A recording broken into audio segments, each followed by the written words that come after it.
All right, welcome back to another episode of Creedal Catholic. I'm joined once again, I think for the third time now, by Simone Rizkallah. Simone, welcome back to Creedal Catholic. Thank you so much, Zach. I'm so happy to be back.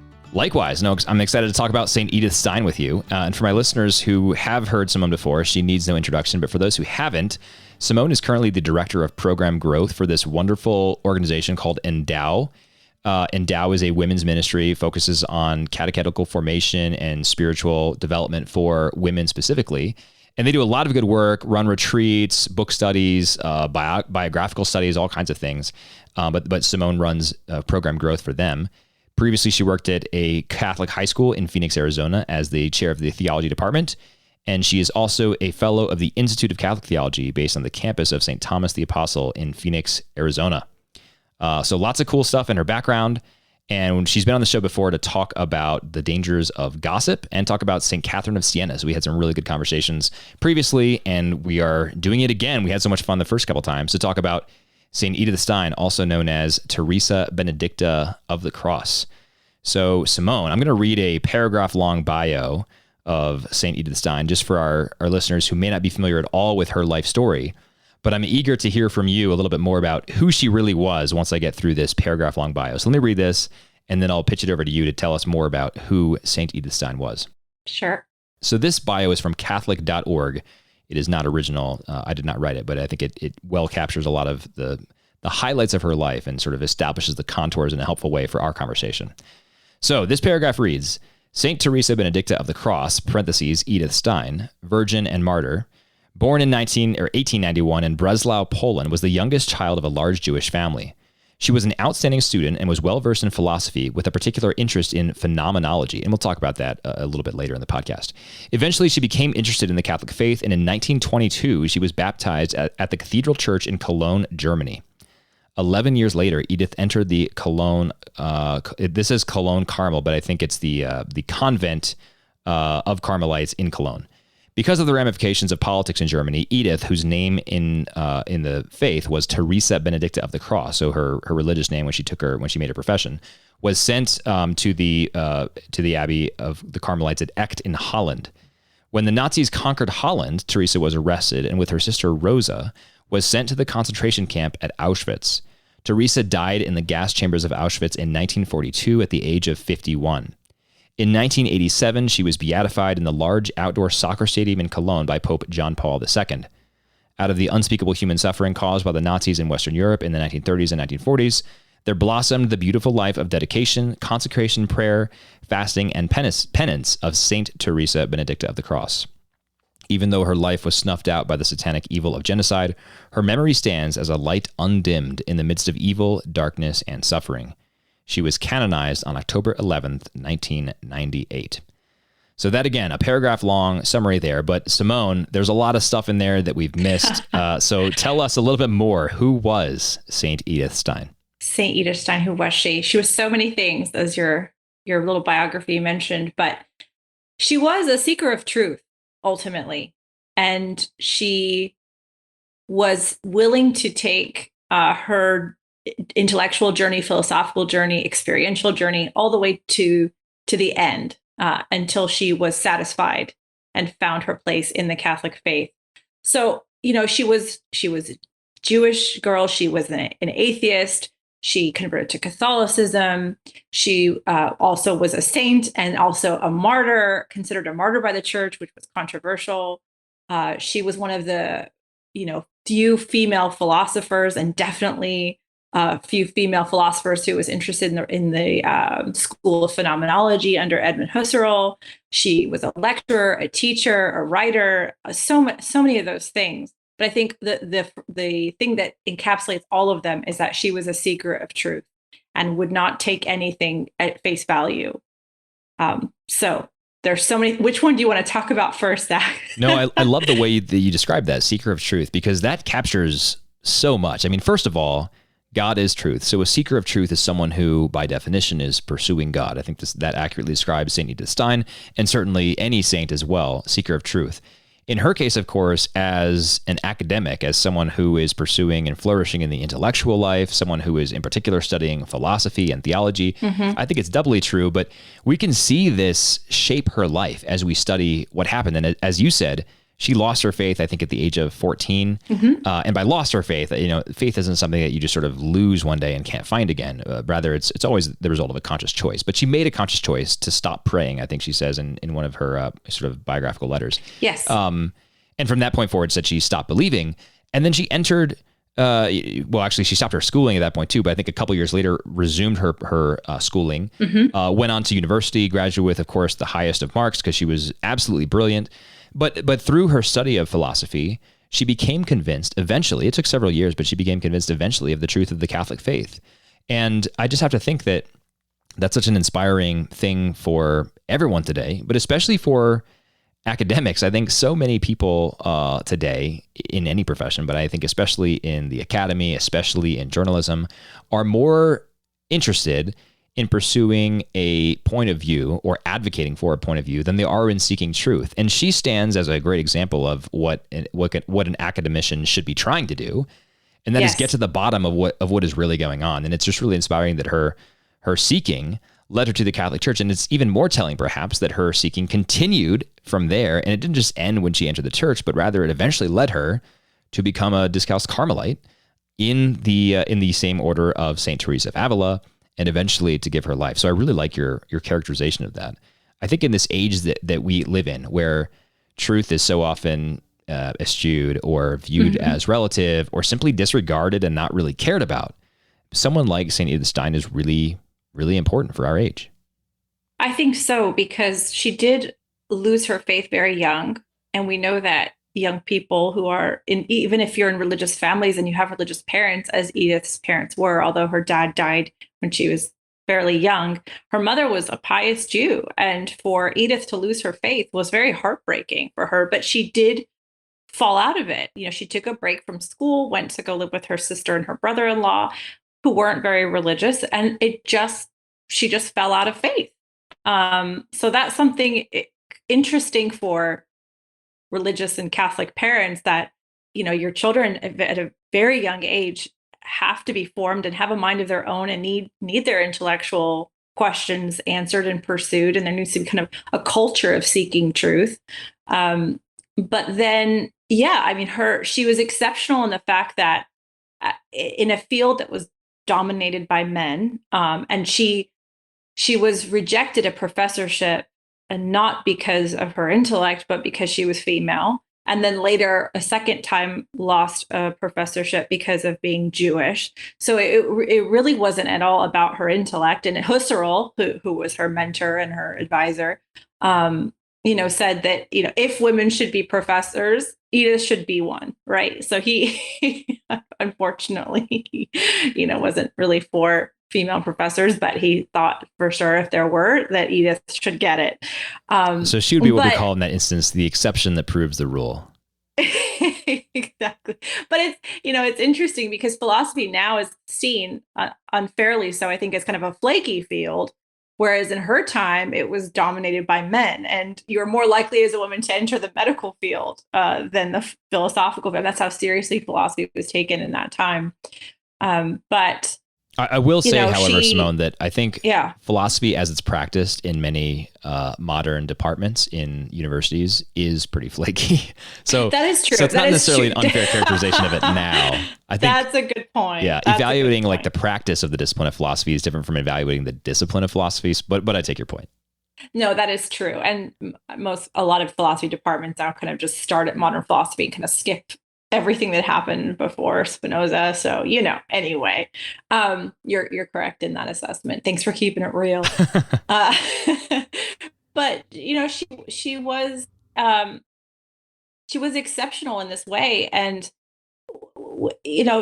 but God, you really used her she couldn't be a professor as she wanted to, and ended up teaching at girls' schools and was formed by, this is after her conversion, but even before her conversion, although she was intellectually engaged and academically engaged, and one of my favorite kind of historical trivia about her is that she would go to the intellectual retreats and Thomistic retreats of Jacques and Raissa Maritain. But it was actually the witness of the Catholics, who were also very intellectual and philosophical and theological, but it was their witness of holiness that actually were the stepping stones to her conversion, and then her encounter with St. Teresa of Avila. And that not only kind of sealed the deal on her Catholic conversion, but it also sealed the deal on her vocation to Carmelites, even though she didn't fulfill that for a long time. Yeah, that's great. Well, on your point about losing the faith at a young age and, parents being aware of the need to form their children, I was reading an article in The Atlantic the other day, and the writer was describing how she lost her faith as a youngster, a young Catholic person, because she would ask her parents questions and they didn't have satisfactory answers. And I don't know what these questions were, but kids can ask some pretty big questions.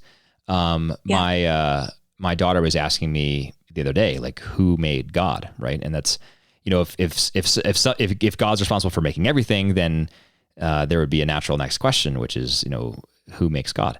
And so there are substantive questions that children can ask, and parents need to be equipped to answer them. Or at the very least, if the parents themselves can't answer them. And I understand that, metaphysics or the nature of God are not in everyone's wheelhouse. That's okay. Right. But what parents need to do is communicate to their children that there are answers that the faith has for all of those questions, right? I mean, the probability that a 10-year-old is going to come up with a question that dooms the entire Catholic faith is, I don't want to say impossible, but I would say it is not statistically significant. I completely agree. I mean, it's so beautiful for children to model philosophical thinking, theological thinking, and a climate of intellectual curiosity in a family. If your child asks you a question you can't answer, what a beautiful thing to say. Why don't we go and discover the answer together? If you have the question, there has to be an answer, and let's figure it out together. And then the child can see that, in fact, there's nothing wrong with seeking the answer and the truth together. And it's very humbling and beautiful for the child to be modeled that. I don't really see that enough. I see a lot of parents as kind of kind of patronize their children because they're young. I mean, they're kids that are asking as you mentioned, super scientific questions. And we live in a culture where faith and reason are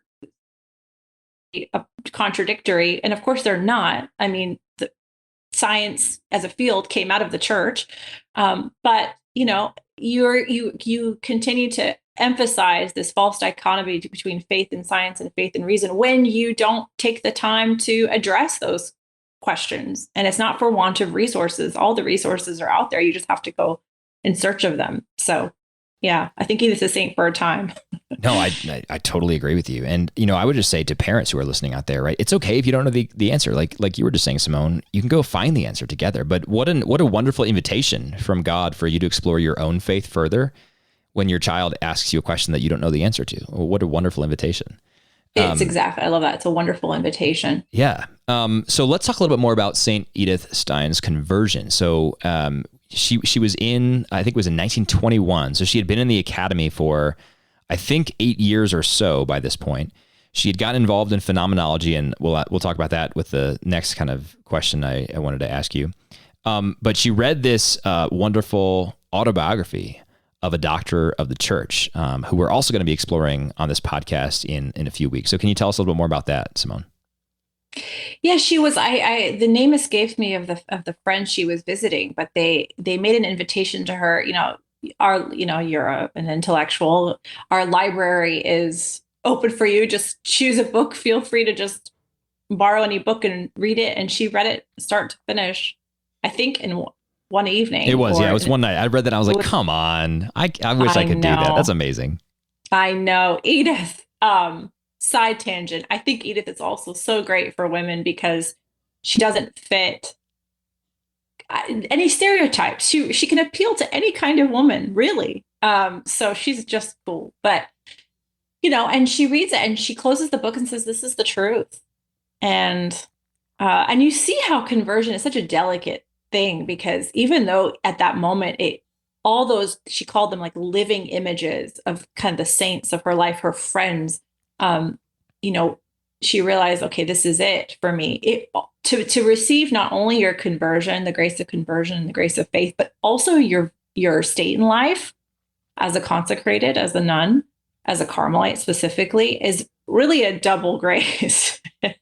So, yeah, no kidding. but even that wasn't fulfilled for a long time after that. And even then, again, the social unrest, the growing threat of Nazism, all those negative things were leading her to her vocation as a Carmelite. God writing straight with crooked lines is incredible, because so many of the worldly things for Edith didn't go right. She was supposed to be a professor. She didn't get that because of being a Jew, being a woman, et cetera, et cetera, et cetera. And then, wanting to go on and to do other things, and then realizing, in fact, the Nazi threat is high, and then being called as a Carmelite. I mean, all these kind of negative things. I mean, these are negative things. I don't know what's more negative than Nazi occupied. Yeah, seriously.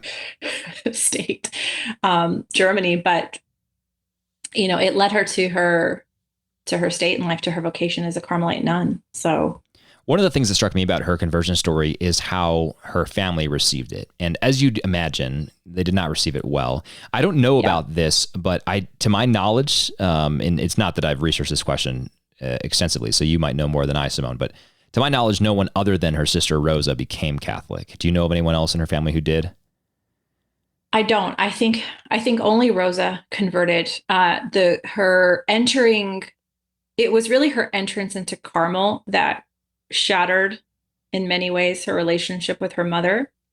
And that, I imagine, first of all, the sacrifice of the vocation. I mean, being a cloister is not for the faint of heart. And then on top of it, the mother that you were very close to views it as utter betrayal, especially not just it's not against Judaism or the Jewish faith, but to be seeing it as a betrayal of not only your faith, but also leaving the family at a time when the Nazi threat was increasing, definitely felt like a betrayal for her family. And you can see how they felt. I mean, it's understandable. Yeah. I mean, there's a line in this study that you gave me the sort of review copy of for Endow, in which that's explained, that Stein felt like her mother was questioning her motives for becoming Catholic. And you might think, what possible motives could you have for becoming Catholic and sacrificing what you had, until you remember, oh wait, this is as the Nazis are rising to power in Germany. Yeah. There's a lot of incentive for a Jewish person to reject their own identity and their own heritage. Now, of course, that's not what Stein was doing. Right. She was, as we already said, seeking the truth, but that's how she at least feared her mother saw it, that she was betraying not just her family, but her people. And this comes into play later on in her life that I think we'll also talk about, just where she, in many respects found kind of solace or found identity in the life of Esther from the Old Testament, a Jew who gave her life to save her people. And we can talk more about that as well. But that really struck me about her conversion, and I think any Catholic who comes from a non-Catholic family or a non-Catholic community writ large, has lots of friends and family who are not in the church, I think any Catholic can identify to some degree with that difficulty that she has. Yes. In becoming Catholic. She is seen, rightly or wrongly, she's seen as forsaking a lot of what she had. And it's a real challenge for those that you, quote unquote, leave behind. And yet there's a beautiful kind of coda to this story where, as you mentioned, Carmel was really the place that when she entered Carmel is when it kind of broke her relationship with her mom. She entered with the permission of the prioress there and said, I really want to write to my mother weekly. And it's, they're cloistered, so you're not really supposed to have that contact, but obviously with the permission of your superior, you can have exceptions. And so she had this exception that she could write to her mother and try to sustain that relationship. For several years, the letter she would write dutifully, and her mother never responded. So, I mean, that alone is just crushing. And I cannot imagine writing hundreds of letters to your family member only to have them never respond. But then the amazing thing is, and this is where the sort of cool coda story of God's grace comes in. Her mother eventually got sick and passed away. And it turns out that as Edith Stein was making her final vows, she felt her mother very much with her. And she later on found out that it was exactly at that moment, that hour, that her mother had passed away. What an amazing, what an incredible gift, a consolation. Right? Yeah, truly. exactly. An incredible consolation. So that's a really cool coda. And that doesn't say anything about her mother's final resting place, of course. But it does say something, I think, about the way that the Holy Spirit can work and does work in the hearts of people and through, by the way, faithful Catholics who are always praying for those who are outside the church, like St. Edith Stein was for her mother. And for her, and for all her sacrifice, and eventually it was in the form of martyrdom, was for the conversion of the Jewish people. Yeah, exactly. And that was something I learned from reading this study, Simone, but I love that part. I mean, as you know, I named one of my children Esther. It's a beautiful name. It's a Marian name because Esther is a type of Mary in the Old Testament. Mm-hmm. And she is just this amazing woman who offers her life, puts it all on the line to save her people. And because she does that, by the way, the line all the way to Christ, the rod of Jesse, is preserved and eventually established. So, that's really cool. And it's even cooler to read this story of Edith Stein, how she saw Esther in herself, right? Not to say that she's, like drawing this direct comparison and saying, I am Esther, I am saving my people. But the sacrificial act of Esther giving everything for her people is exactly what Edith Stein did. Now, the skeptic might say that's ridiculous. She didn't sacrifice anything to save. Like, no one was saved by her sacrifice. But let's just pause there and look to this heavenly economy of grace and remember all of the prayers that Edith Stein was offering. And remember this amazing sacrifice that was, in fact, her martyrdom, where she died for Christ. And we can talk about why that's, sort of considered controversial in some circles. But her martyrdom is, it is a Holocaust. It is an offering that she gave in total confidence and total trust of God's mercy. And in the sacramental economy of grace, that carries immense weight, right? So we can't just look at her and say, like, she died and so did all these other people, and so there was no effect. That's not how this works. The fact remains that she was a Christian who died in God's grace and died with the explicit intention of dying and suffering for her people. And so I thought that was a really cool thing to think about. Yeah, it gave me chills the first time that I read that. I mean, when the time of the arrest came and her sister Rosa was seen to be shaking, that, she transmitted, if you will, her virtue of courage, of fortitude, and said, "Come, Rosa, let us go for our people." Yeah, she knew what she was doing. She knew what she was willing. I mean, this is the goal of our life, is to unite our wills to God's, right? And she was doing that. And this was a very radical, to run to that cross, which is what is worse than being in a concentration camp, right? Let us go for our people. She was very aware of what she was doing and why she was doing it. And it's just so moving. Come, Rosa, let us go for our people. Yeah, that was definitely a powerful part of that narrative. My favorite part of reading about her sort of reaction of what was happening is this encounter that she had with a young man while she was on her way, getting herded by the Nazis into these train cars, etc. And she was describing to him where they were headed. And she said, "We are heading east." And that was factually true in the sense that they were headed, towards Auschwitz, the eventual place of her death. But it was spiritually true as well, because we look to the east for the place where resurrection happens. So east is a symbol of heaven, of the New Jerusalem. It's where the New Jerusalem descends. And so that phrase itself is also loaded with physical, but also spiritual and deeper meaning, where she's very cognizant. I mean, she knew she was going to her death. She knew that she was not going to summer camp or just to go to a labor camp. She knew she was going to die. It's why she was going for her people. It's why she was identifying with Esther here. And she said, "We're heading east." And there's something about that gives me chills, right? That she knows a better place awaits, and that her true calling is in heaven. And that's just so powerful. It's so Christ-like. I mean, she was Teresa of the cross, right? She was going to the cross, and she knew it, and maintained, and was able to be charitable. I mean, truly charitable to those that she was traveling with, who were understandably so desperate. I mean, she was taking care of the kids in the camps and the train stops, brushing their hair, making sure they were fit, because these mothers were just distraught over what, and who can blame them? Yeah, there's a survivor in the camp who's quoted in the study that you sent me from Endow. And the survivor said, it was Edith Stein's complete calm and self-possession that marked her out from the rest of the prisoners. There was a spirit of indescribable misery in the camp. The new prisoners especially suffered from extreme anxiety. Edith Stein went among the women like an angel, comforting, helping, and consoling them. Many of the mothers were on the brink of insanity and sat moaning for days without giving any thought to their children. Edith Stein immediately set about taking care of these little ones. She washed them, combed their hair, and tried to make sure they were fed and cared for. There's something beautiful about that as well, right? Edith Stein, who never married, obviously never had her own biological children. Here she's being a spiritual mother and in many respects a sort of proxy physical mother to these young children who are destined for the concentration camps as well. And the fact that she does this with poise and with grace and with complete love and devotion is just mind-boggling. It's so cool. And I love that line. I think it's in the Endowstudy, and I think it was a guard who said she really was a saint because of the total contrast. And when we think about femininity today, and what does it mean to embrace your unique feminine nature, your feminine genius, as John Paul II would say, I mean, this is it. This is, there's so many ways to describe the feminine genius. One of my favorite ways is a crafter of souls and a healer of souls, that the feminine presence is a healing presence. Certainly so with Edith Stein in the most trying situation.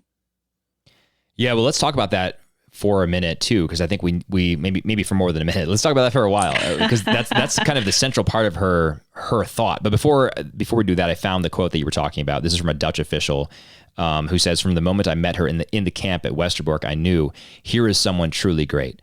For a couple of days, she lived in that hellhole, walking, talking, and praying like a saint, and she really was one. That is the only fitting way to describe this middle-aged woman who struck everyone as so young, who is so whole, and so honest and genuine. During one conversation, she told me, 'For now, the world consists of opposites, but in the end, none of these contrasts will remain. There will be only the fullness of love.' Talking with her was like journeying into another world where, for the moment, Westerbork ceased to exist." And that's amazing. It does not get much better than that. I mean, and the fact that this person can be in a place that he called a hellhole. I mean, this is as close as, I mean, to the extent that our imaginations can approximate hell, right? Something that is the total absence of God. Something like a Nazi concentration camp has to be about as close as our imaginations can conceive of that, right? A place where there is no hope, where you're going to your certain death, where you're deprived of all physical comfort. And yet, here is Edith Stein, Jew turned Catholic, who is, with complete poise and grace and patience and courage, ministering to all the people in this camp, and bringing them the light of Jesus Christ, and showing them, through not just words, but even more importantly, actions, that she really, truly is a saint. I mean, it's amazing. It's totally amazing. It's amazing. Without bitterness, without anger, without resentment. And when you think about how much of our days, at least I'll say my days, are dominated by those irritations, those annoyances. Oh my goodness, yeah. I was at confession today, confessing little annoyances as well, right? And like, these are little things. I find so many reasons to get mad at my fellow men. None of these reasons approach, my fellow men wanting to exterminate me and my race from the face of the earth. But that's the type of threat that she's facing, and she does it with grace. And I get upset because, I don't know, like, people cut me off in traffic, right? I mean, this, like, the order of magnitude of these things are not even remotely in the same vein. Exactly. So I love that example. But let's go back to your point about feminine identity and being a woman. And I think to do that, we should go back to this question or this issue of phenomenology. So she got involved in the school of phenomenology before she was a Catholic. It's a complicated philosophical term, but I'm going to just read from the study guide here, Simone, Sure. for sake of brevity and clarity, since I'm not an academic philosopher. Phenomenology is a philosophical movement founded by the German philosopher Edmund Husserl at the start of the 20th century. Husserl was himself a Jewish convert to Christianity, trained in mathematics, et cetera, et cetera. Let me go on. Okay, so for Husserl, this rigorous philosophy was phenomenology. For Husserl, these essences are the necessary and unchanging features of the experience and can be known to be true. It is important to recognize that phenomenology rejects the idea that all experiences are merely subjective and personal. Phenomenology is based on the principle that we can speak of the truth of an experience because we can recognize the objective and universal nature of a human experience. As an example, if we want to understand marriage using the phenomenological method, we might investigate those things that are essential to marriage, those things that make it a marriage and not some other kind of living arrangement. In the Catholic view, things essential to marriage are that it is a union between one man and one woman, that it is unitive, procreative, and indissoluble. Marriage might involve financial security, but it might not. So that would, be not part of the phenomenology of marriage, right? Because it can or cannot be there, and it doesn't. That does not make a marriage, right? So that's I think an important backdrop for understanding what Stein said about the human person and what Stein said about a woman, because her approach was to sort of strip away the extra parts of womanhood or personhood or masculinity, femininity, and get down to the core of what those things actually meant. And this got her in trouble early in her career because she posited the idea of a gendered soul. Yes. And I found this part of the study absolutely fascinating. And I can totally see her logic here in sort of arguing that there are feminine and masculine souls. But the problem was that made her run afoul of Thomistic thought and the Thomists. So early in her career, she's a young philosopher, as you mentioned, Simone, a young woman philosopher who already faces an uphill battle in getting positions and respect and publishing opportunities, et cetera. And she posits this idea that is counter to basically all of Thomistic thought. So she gets a hail of criticism from that, and it really kind of depresses her. But the admirable thing to me is that she acknowledges, I missed the mark on this one, but I'm going to keep trying, and I'm going to be a seeker of truth, and I'm going to learn from my mistake, and I'm going to keep getting better and better and go on. And so that early experience of her getting just assailed with criticism from fellow colleagues did not cause her to lose faith. Faith like small f faith, like faith in the profession, or sort of, she did not lose heart, I should say. She rather pressed on and got better and better. And wrote so much more. I mean, it didn't even cause her to turn away from this idea of what is a woman. She just said, okay, I guess that's not the right idea. Let's reapproach it from this way. Let's find out more about this and sort of establish this idea. So I thought that was a really cool anecdote because it showed her humility. It showed her commitment to truth, like you were saying, seeker of truth. And then it ultimately showed that she was very, very dedicated to this idea of parsing out masculinity and femininity. And those ideas, of course, deeply, deeply informed St. John Paul II in developing the theology of the body. So talk to us a little bit more about this, Simone. What was Edith Stein's contribution here, or there were many of them, but what are some of the highlights that we can take away? Well, it's so fascinating getting to know her because, I don't even know where to start with the humility part, because on the one hand, she's with these kind of big name philosophers, but because she's barred from being a university professor, which, in light of justice, she ought to have been, is, she makes this proposal for a feminine soul. But then when the Thomists oppose her, she can't really even be in those academic circles, kind of engaging in that dialogue, because she was barred from a lot of those philosophical circles. So I just wanted to point out, it's so frustrating because you got the intellect for it, you're being mentored by it, right? But you don't have access to those conversations. So there's the first kind of humiliation. And then, yes, like you mentioned, the humility of, I want to learn St. Thomas. She's primarily a philosopher, not a theologian, and felt inadequate. So she felt like a failure. I mean, her contribution is monumental. But her personal experience is one of failure, especially during the controversial times with the feminine soul.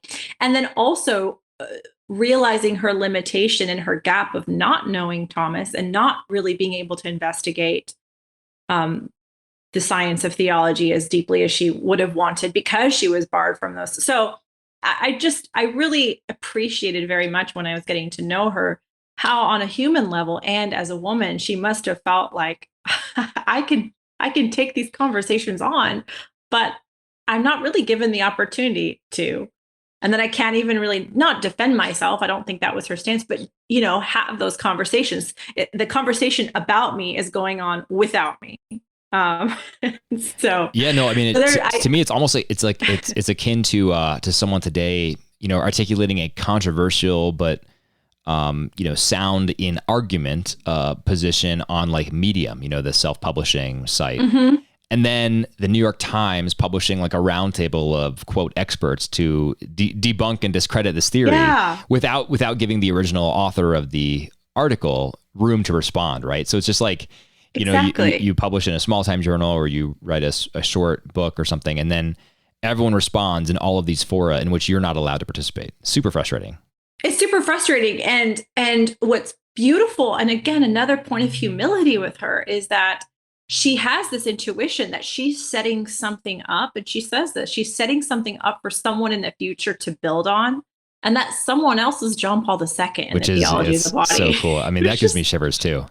Exactly. It totally gives. She had this intuition that this isn't where it was ending. And so when, that old phrase of, behind every man is a great woman. I mean, this is Edith Stein supporting John Paul II, who fulfilled a lot of what she was trying to do. And I think the question, again, I'm not a philosopher, but what's true about what first of all, the fact that she's paying attention to the fact that women are different, because even at that time, this question of gender was a problem, not a problem in a negative sense, but something to be solved. And yes, we share a universal human nature, which, Thomistic philosophy can go into and all of that. But there is something different about men and women. Is it limited to just our physical bodies? There is something about the feminine soul, but we can't say that there is a feminine soul and gender, like you said earlier. So, it's something to investigate. And she was willing to go there and investigate it. So. Yeah. So what were her conclusions coming out of that? And I know that, it depends on kind of where we look at her writing and her intellectual journey and development. But obviously, John Paul II took some really key ideas from her about what it is to be a woman. So let's take the phenomenological approach here and say, just at least in principle, not necessarily in the like actual phenomenology, but let's just say to the basics, like what to her is a woman and what does distinguish a woman from a man?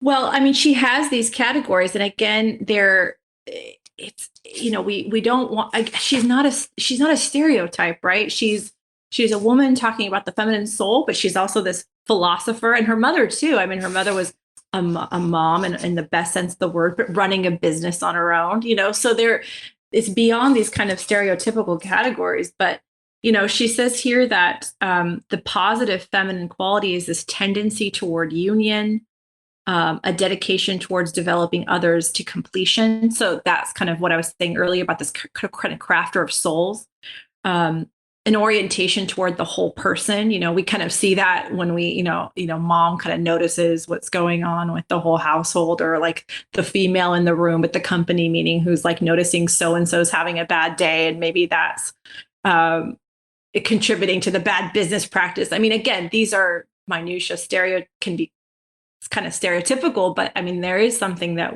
I notice when I've worked in companies that have a female presence or not, there is a difference in the dynamic. And I think Edith Stein is getting on that. She says that women have a special capacity for empathy that men don't. She says for the men, there is a tendency towards detachment, a little bit more on the objectivity, a dedication to discipline, orientation towards specialization. So while women have that kind of capacity for the whole, men have that capacity to kind of hone in to the specialization.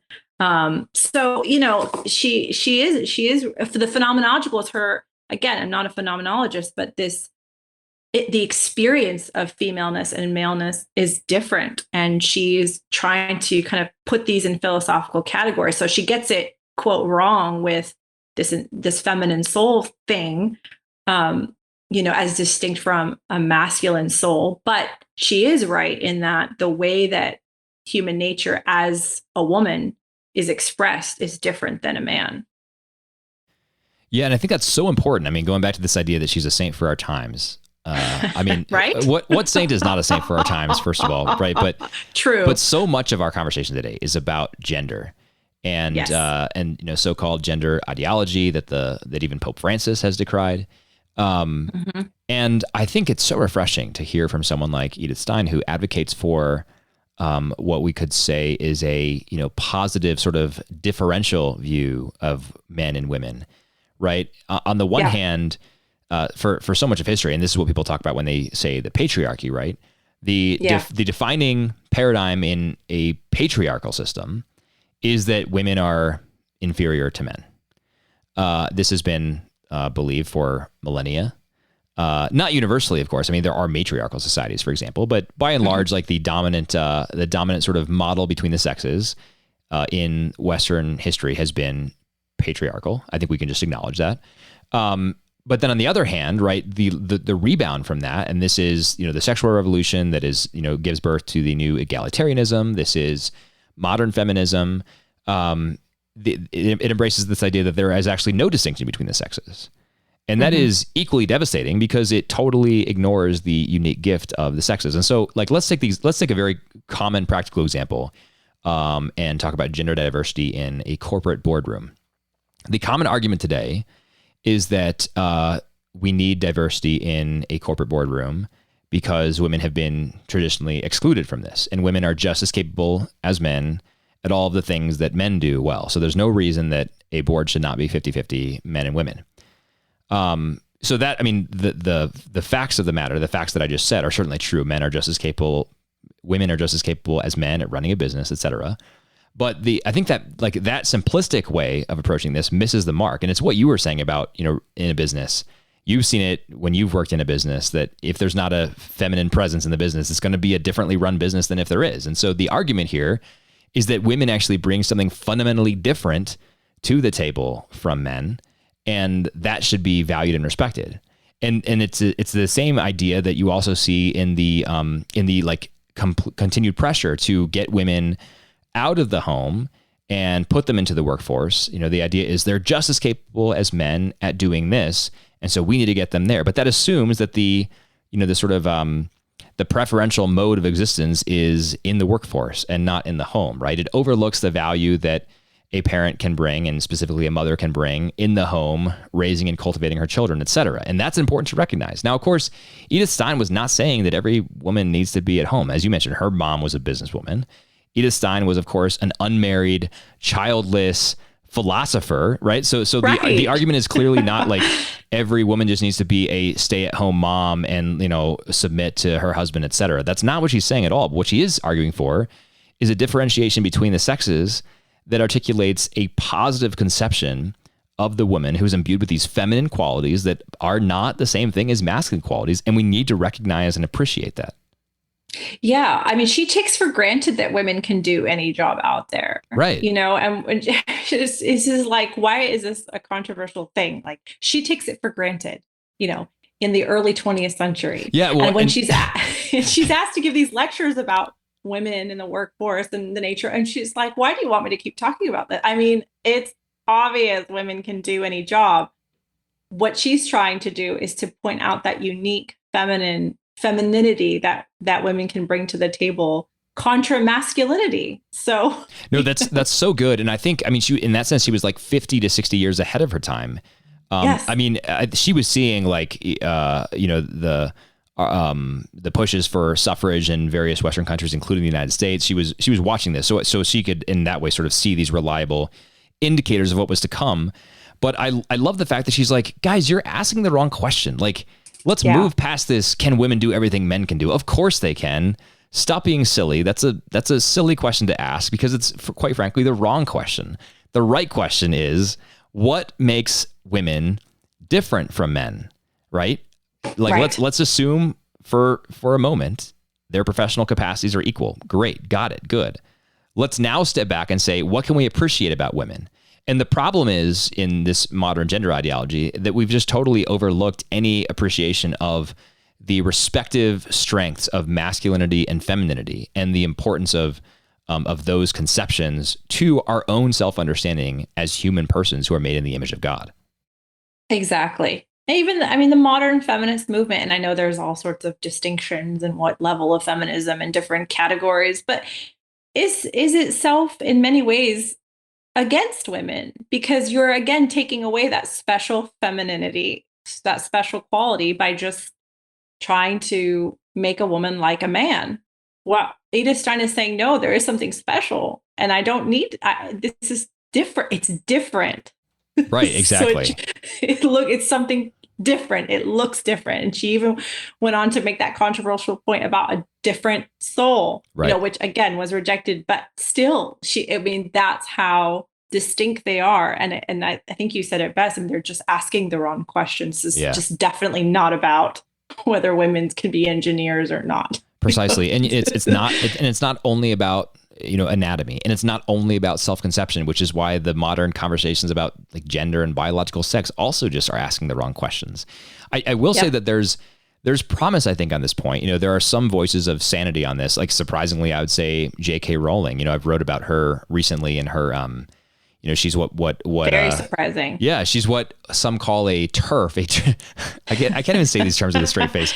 A trans exclusionary radical feminist. And by, what a compliment. What a compliment. By that, people of course mean actually, I shouldn't say of course. It's not self-evident, but that means that this is a feminist who is called radical because that feminist rejects the claims to femininity on the part of biological men who are in their own self-conception women, if I explained that correctly. I think I got that. It's kind of an alphabet soup, but the point is, J.K. Rowling's point is, like, there's something unique about women and the experience of women in the world and the way that women live in the world and act in the world that is a different quality from someone who is born a biological male and thinks of themselves as a woman, right? That's J.K. Rowling's contention there.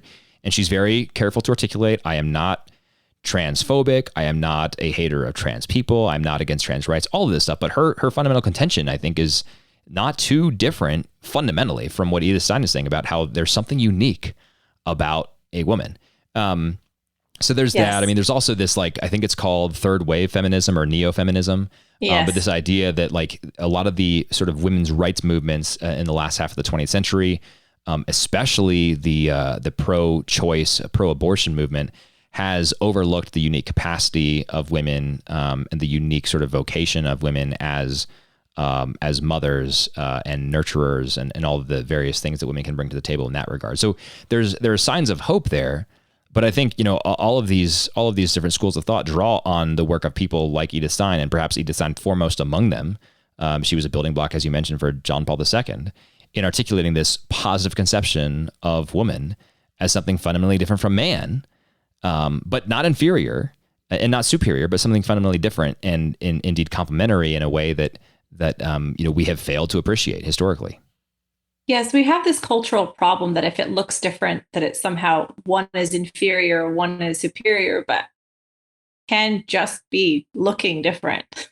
Yeah. It doesn't have to mean more or less or better or worse or superior or inferior. I mean, that's where I love when she writes about, and she's talking about faith and that a woman and femininity, about a woman going into a workplace by her very presence should transform the workplace, but only if she's strong enough in her femininity.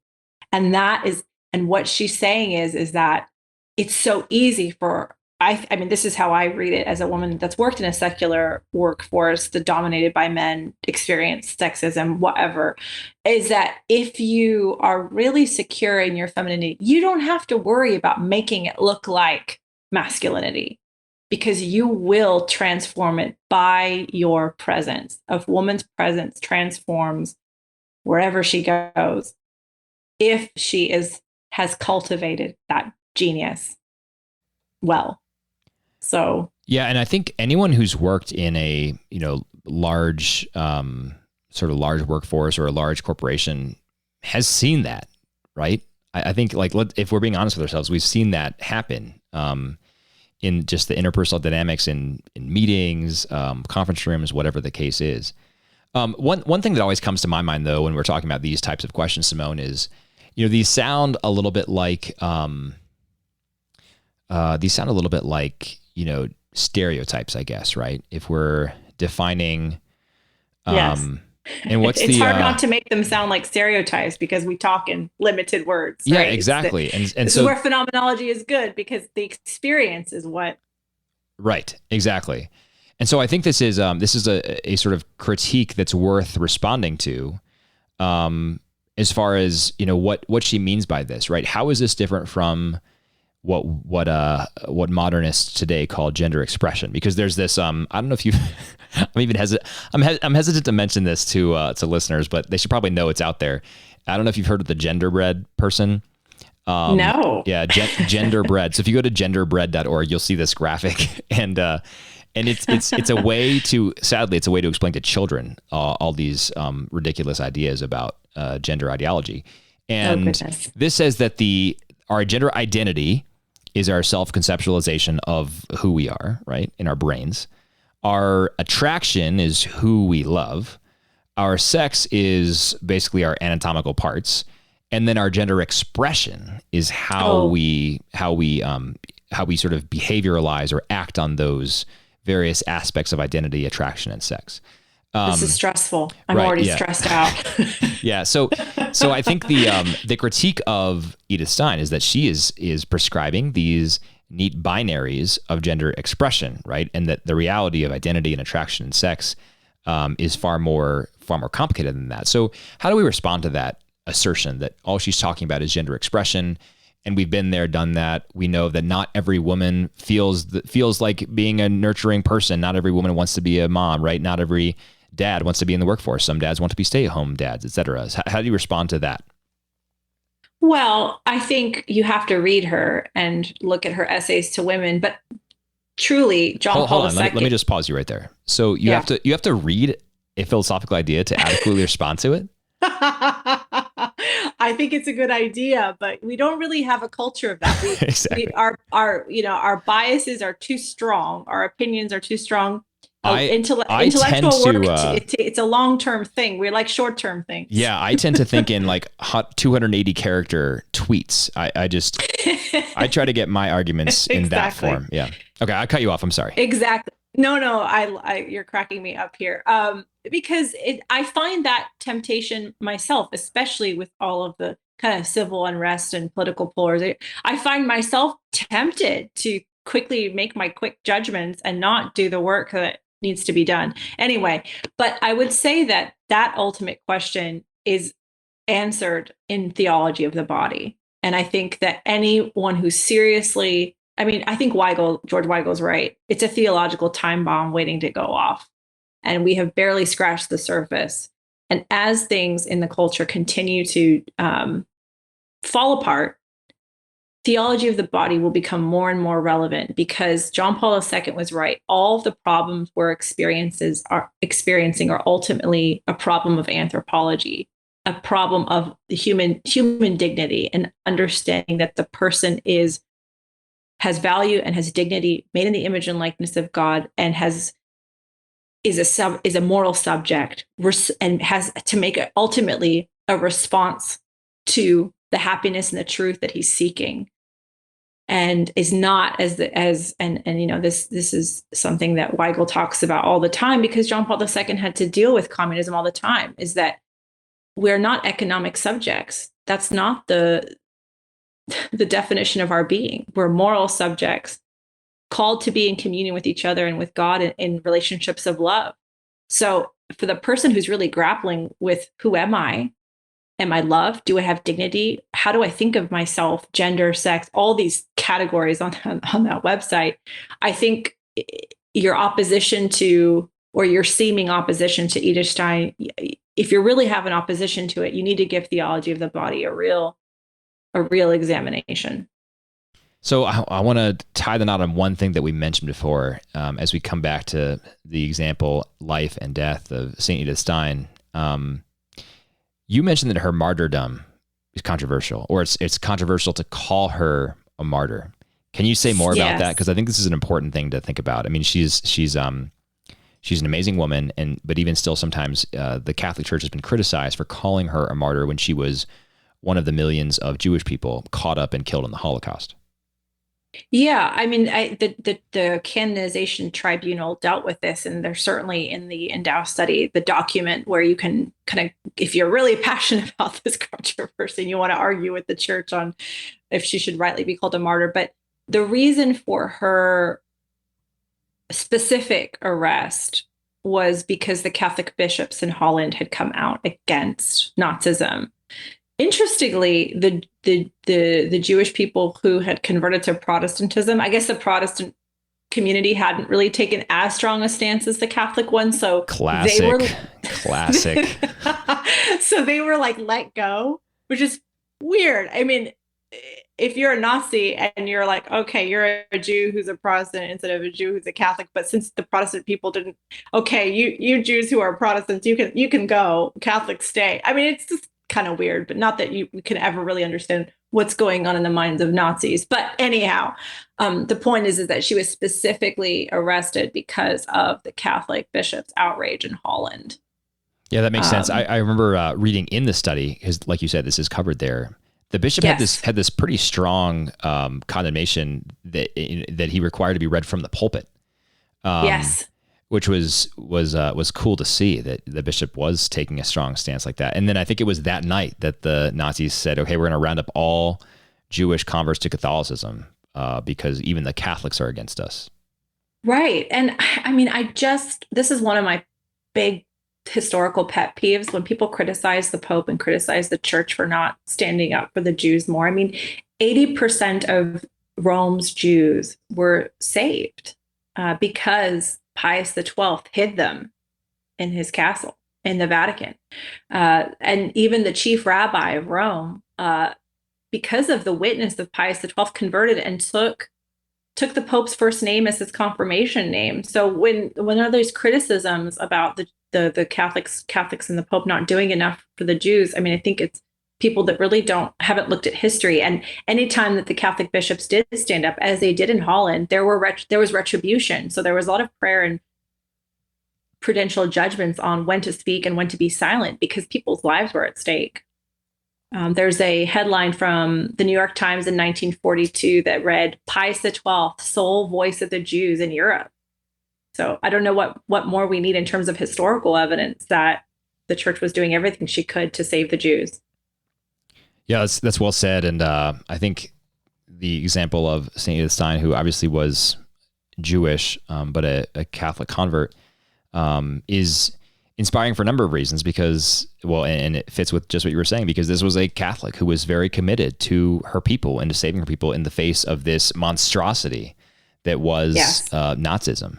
And as we mentioned, I mean, we read about her grace on display even in the midst of the concentration camps. And it's hard to fathom exactly what that was like, but we can look to her as an example, an example of, like you said, a seeker of truth, someone who was full of charity and zeal for her fellow men and women, and someone who ultimately was animated by a love of Christ to the very end. I mean, so confident was she that when she was going to the concentration camp, she could just say, we were heading east, because she knew that she was headed home. Well, Simone, I don't think I mentioned that you have just recently finished leading a study for Endow Groups on St. Edith Stein. I did mention the study, but I didn't mention that you were one of the leaders of it. Yes. And so I would encourage my listeners, especially women, but I think men as well, right, for this study? Yes, absolutely. To check out Endow Groups, so ENDOW groups.org. As I mentioned, Simone gave me a publication review copy of this study, and it's really, really fantastic. I was expecting it to be good, Simone, but I was not expecting the depth of thought and care that went into this. It's very well written, very well done. Yes. I think it was 3 people who collaborated on the writing of it. But it's very high quality stuff. I really appreciate the review copy, and I definitely recommend it to my listeners. And go check out endowgroups.org. Again, Simone's the director of program growth there. So if you join the program, you're helping her grow it. So you're helping her do her job as well.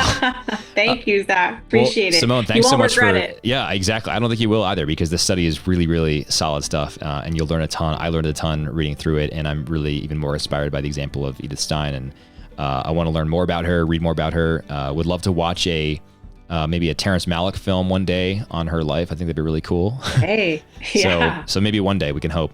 But Simone, thanks so much for joining me for this episode. We'll have you back again soon, maybe, like I mentioned, for that Theology of the Body series. So we'll have to talk offline about that and see if we could, put it into a coherent 4 to 6 episode series where we could give people a good introduction to Theology of the Body and all the depth contained therein. So let's talk about that.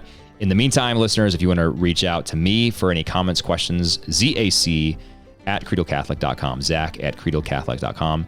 If you want to get in touch with Simone, I'd be happy to put you in touch as well. Just get in touch with me, Zach at credalcatholic.com. And until next time, God bless you.